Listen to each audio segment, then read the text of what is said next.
के तपाईलाई थाहा छ 35,000बाट करोडको बिजनेस कसरी खडा गर्न सक्छ? हामी त सायद एउटा नयाँ आइफोनको इएमआई पनि बुझाउन सकिँदैन होला। तर मिनबहादुर गुरुङले यही पैसाबाट ठुलो साम्राज्य खडा गरे, त्यो भाटभटेनी। यो सिक्रेट तपाईलाई थाहा छ? 1984 मा मिनबहादुर एउटा सानो ब्याङ्कमा जागिर गर्थे। सफा कोट, एउटा एसी रुम, तर तिनलाई मास्टर होइन, उनलाई ओनर बन्न मन थियो।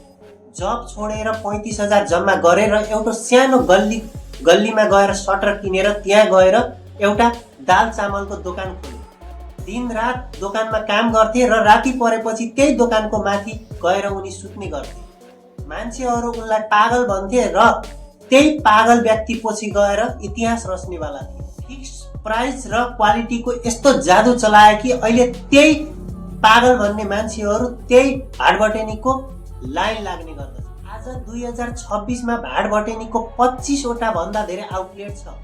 अहिले अरबौंको टर्नओभर भए पनि यो सानो बिजनेसबाट ठुलो भएको।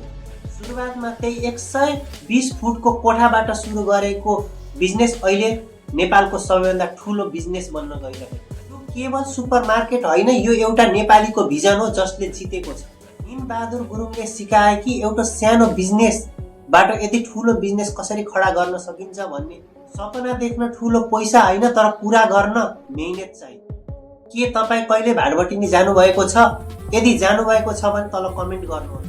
र अर्को कुरा, यस्तै तपाईहरूको कोही साथी बिजनेस गर्न चाहनुहुन्छ भने यो साथीहरूलाई यो भिडियो मेरो भिडियो सेयर गरिदिनु होला।